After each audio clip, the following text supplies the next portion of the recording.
സമൂഹമാധ്യമങ്ങൾക്ക് കടിഞ്ഞാണിടാൻ ഒരുങ്ങി കേന്ദ്ര സർക്കാർ.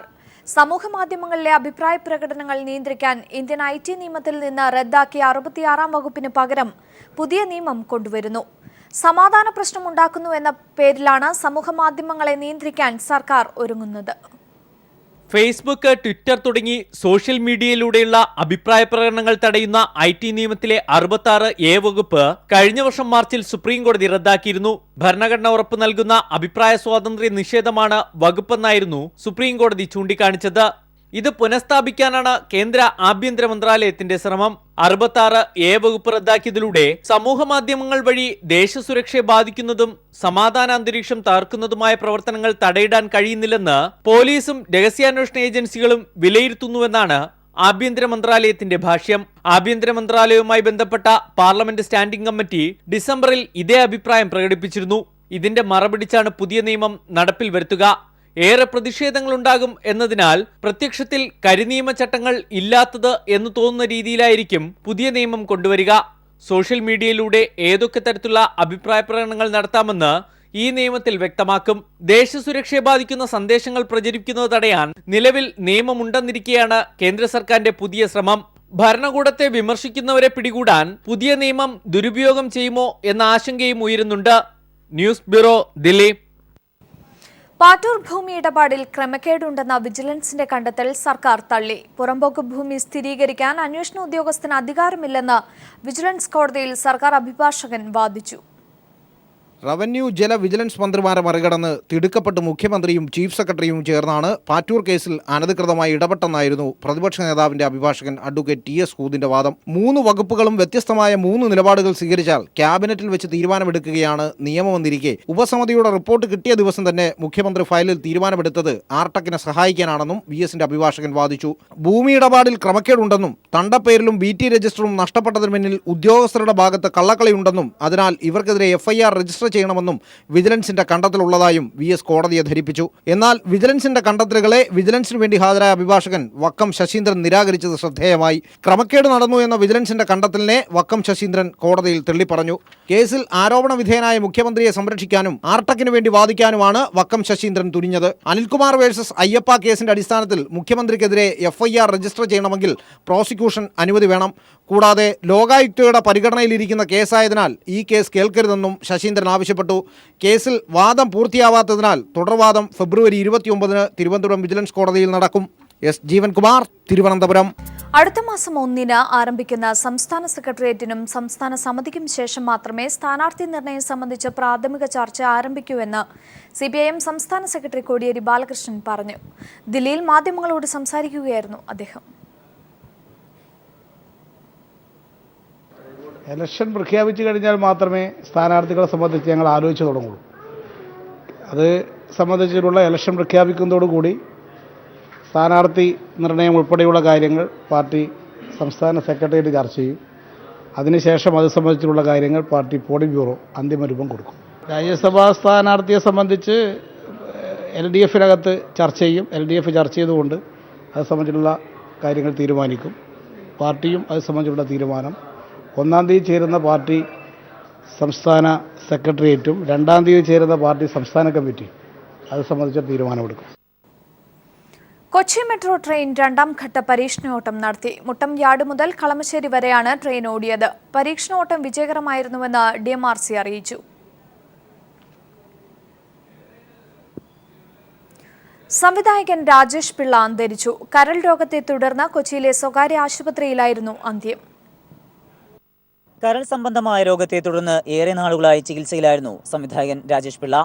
രോഗം മൂർച്ഛിച്ചതോടെ കഴിഞ്ഞ ദിവസമാണ് അദ്ദേഹത്തെ ആശുപത്രിയിൽ പ്രവേശിപ്പിച്ചത്. തിരുവനന്തപുരത്തു നിന്നും വിദഗ്ധ ചികിത്സയ്ക്കായി കൊച്ചിയിലെ PVS ആശുപത്രിയിൽ പ്രവേശിപ്പിച്ചെങ്കിലും ശരീരം മരുന്നുകളോട് പ്രതികരിക്കുന്നുണ്ടായിരുന്നില്ല.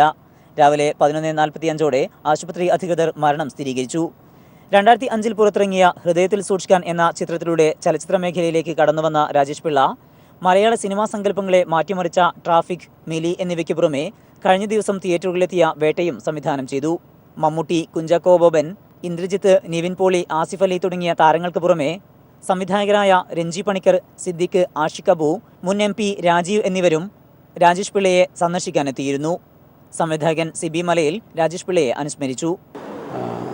രാജേഷ് പിള്ള മലയാളത്തിലെ യുവ സംവിധായകരിൽ ഏറ്റവും പ്രമുഖനായ വ്യക്തിയായിരുന്നു. ട്രാഫിക് പോലെ മലയാള സിനിമയുടെ ഗതി തിരിച്ചുവിട്ട ഒരു ട്രെൻഡ് സെറ്ററായ സിനിമയുടെ സംവിധായകൻ എന്ന നിലയിലാണ് രാജേഷ് ഭാവിയിൽ സ്മരിക്കപ്പെടുക. തീർച്ചയായിട്ടും അദ്ദേഹത്തിൻ്റെ പുതിയ ചിത്രം തിയേറ്ററുകളിലെത്തി നല്ല പ്രതികരണം ലഭിച്ചുകൊണ്ടിരിക്കുന്ന ഈ വേളയിൽ തന്നെ അദ്ദേഹം നമ്മെ പിരിഞ്ഞു പോയത് വലിയ ദുഃഖം മലയാള ചലച്ചിത്ര പ്രവർത്തകർക്ക് ഒന്നാകെ ഉണ്ടാക്കിയിരിക്കുന്നൊരു ഘട്ടമാണിത്. ഞായറാഴ്ച രാവിലെ 8 മണി മുതൽ 11 മണി വരെ എറണാകുളം ടൗൺ ഹാളിൽ പൊതുദർശനത്തിന് വയ്ക്കുന്ന മൃതദേഹം 11:30 രവിപുരത്തെ ശ്മശാനത്തിൽ സംസ്കരിക്കും. News bureau, Kochi. രോഹിത് വെമുലയുടെ മാതാപിതാക്കൾ സീതാറാം യെച്ചൂരിയുമായി കൂടിക്കാഴ്ച നടത്തുകയാണ്. വിവരങ്ങളുമായി മനുശങ്കർ ചേരുകയാണ്. മനു, കഴിഞ്ഞ ദിവസമാണ് രോഹിത് വെമുല ദളിതനല്ല എന്ന് കാണിച്ചുകൊണ്ട് ഹൈദരാബാദ് ഹൈക്കോടതിയിൽ പോലീസ് റിപ്പോർട്ട് സമർപ്പിച്ചത്. തൊട്ടു പിന്നാലെ ഇന്നലെ പാർലമെന്റിലും വ്യക്തമായ വിവരങ്ങൾ സീതാറാം യെച്ചൂരി നൽകുകയുമുണ്ടായി. ഇന്നിപ്പോൾ മാതാപിതാക്കളുടെ ഈ ഒരു കൂടിക്കാഴ്ച എത്രത്തോളം നിർണായകമാണ്? മറ്റു വിവരങ്ങൾ. അഞ്ജു, ഇപ്പോൾ രോഹിത് വെമുലയുടെ മാതാവ് CPM ജനറൽ സെക്രട്ടറി സീതാറാം യെച്ചൂരിയുമായി AKG ഭവനിൽ കൂടിക്കാഴ്ച നടത്തുകയാണ്. നിലവിൽ ഹൈദരാബാദ് പോലീസ് അടക്കം രോഹിത് വെമുല ദളിതൻ അല്ല എന്ന് വ്യക്തമാക്കിക്കൊണ്ടുള്ള ഒരു റിപ്പോർട്ട് ഹൈദരാബാദ് തന്നെ ഹൈക്കോടതിയിൽ സമർപ്പിച്ചിട്ടുമുണ്ട്. ഈ ഒരു പശ്ചാത്തലത്തിലാണ് വലിയ രീതിയിലുള്ള കേന്ദ്ര സർക്കാരിന്റെ സ്വാധീനത്തോടുകൂടി ആരോപണ വിധേയരായ ബന്ദാരു ദത്താത്രേയ, സ്മൃതി ഇറാനി അടക്കമുള്ള മന്ത്രിമാർക്കെതിരെയുള്ള തെളിവുകളടക്കം ഇല്ലായ്മ ചെയ്യുന്നതിന് കൂട്ടുനിൽക്കുന്നു എന്ന് വ്യക്തമായ ഒരു സാഹചര്യത്തിലാണ് ഇപ്പോൾ CPM ജനറൽ സെക്രട്ടറിയുമായി രോഹിത് വെമുലയുടെ കുടുംബാംഗങ്ങൾ കൂടിക്കാഴ്ച നടത്തുന്നത്.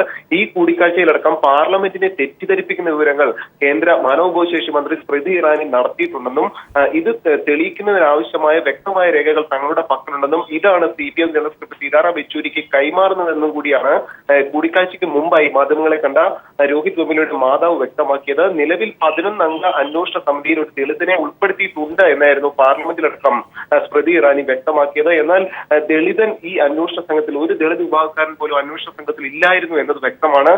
ഇതിന് പിന്നാലെ 7 മാസത്തോളമായി തങ്ങളുടെ മകന് ലഭിക്കേണ്ടിരുന്ന സ്കോളർഷിപ്പുകൾ പോലും ലഭിച്ചിരുന്നില്ലെന്നും രോഹിത് വെമുലയുടെ മാതാവ് ചൂണ്ടിക്കാണിക്കുകയുണ്ടായി. അതിനാൽ തന്നെ പാർലമെന്റിനെ തെറ്റിദ്ധരിപ്പിക്കുന്ന വിധം വലിയ രീതിയിലുള്ള തെറ്റിദ്ധാരണജനകമായ വിവരങ്ങൾ സ്മൃതി ഇറാനി തന്നെ പങ്കുവെക്കുന്ന ഒരു സാഹചര്യത്തിൽ ഇതിനെതിരെ ഒരു നടപടി ആവശ്യപ്പെട്ടുകൊണ്ടും തങ്ങൾക്ക് നീതി ലഭിക്കണം എന്ന് കൂടി ചൂണ്ടിക്കാട്ടിക്കൊണ്ടുമാണ് ഇപ്പോൾ CPM ജനറൽ സെക്രട്ടറി സീതാറാം യെച്ചൂരിയുമായി രോഹിത് വെമുലയുടെ കുടുംബാംഗങ്ങൾ ദില്ലിയിൽ കൂടിക്കാഴ്ച നടത്തുന്നത്.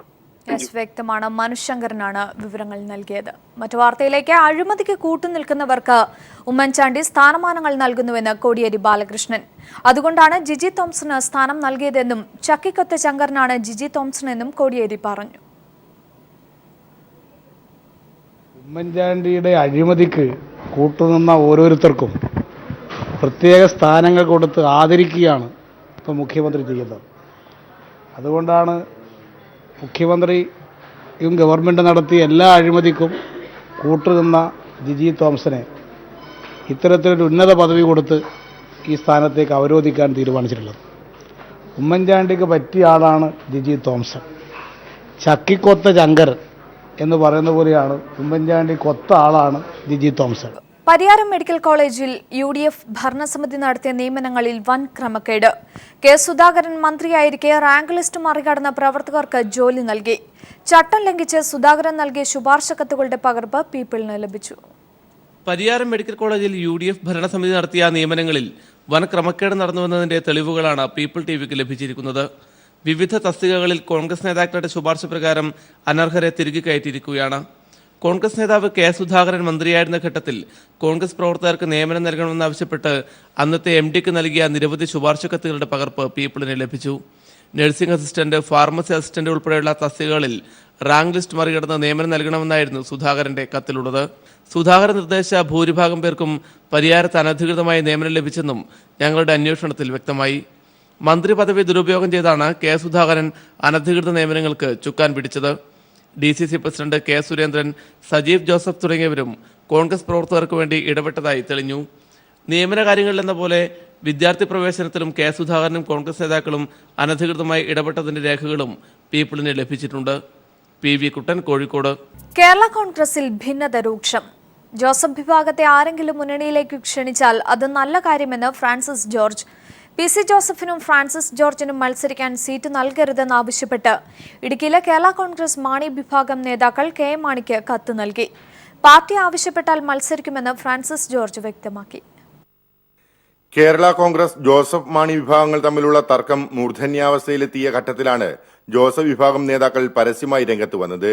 ജോസ് കെ മാണിയുടെ നേതൃത്വത്തെ അംഗീകരിക്കാനാവില്ലെന്നും 6 സീറ്റ് വേണമെന്ന കാര്യത്തിൽ പുറകോട്ട് പോകേണ്ടതില്ലെന്നുമാണ് ഇവരുടെ തീരുമാനം. ഈ നിലപാട് പരസ്യമായി കഴിഞ്ഞ ദിവസം നേതാക്കൾ പ്രകടിപ്പിച്ചതിന് പിന്നാലെയാണ് ജോസഫ് വിഭാഗത്തെ ഏതെങ്കിലും മുന്നണികൾ സ്വാഗതം ചെയ്തിട്ടുണ്ടെങ്കിൽ അത് നല്ല കാര്യമാണെന്ന് ഫ്രാൻസിസ് ജോർജ് തുറന്നു പറഞ്ഞത്. നല്ല കാര്യം, ക്ഷണിക്കുന്നത് സന്തോഷമുള്ള കാര്യമല്ലേ?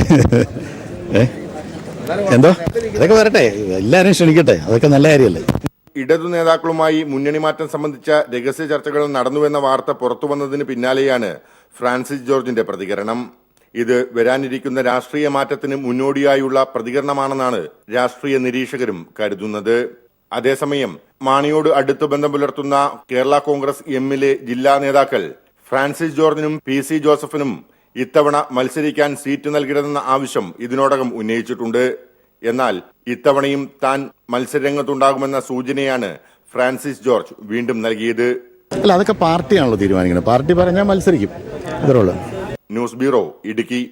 സ്വർണ്ണ വജ്ര വ്യാപാര രംഗത്തെ പ്രമുഖരായ മലബാർ ഗ്രൂപ്പ് തൃശൂരിൽ ഇന്റഗ്രേറ്റഡ് ടൗൺഷിപ്പിന് ആരംഭം കുറിച്ചു. കുട്ടനെല്ലൂരിൽ ഒരുങ്ങുന്ന പദ്ധതിയുടെ ശിലാസ്ഥാപനം വ്യവസായ വകുപ്പ് മന്ത്രി PK കുഞ്ഞാലിക്കുട്ടി നിർവഹിച്ചു. കേരളത്തിലെ പ്രഥമ സ്വകാര്യ ഐപാർക്ക് ടൗൺഷിപ്പിൽ പ്രവർത്തനം ആരംഭിക്കും. Business park, convention centre, shopping mall, multiplex, പാർപ്പിട സമുച്ചയങ്ങൾ എന്നിവ ഉൾപ്പെടുന്നതാണ് ടൗൺഷിപ്പ് എന്ന് Malabar group chairman MB Ahammed അറിയിച്ചു.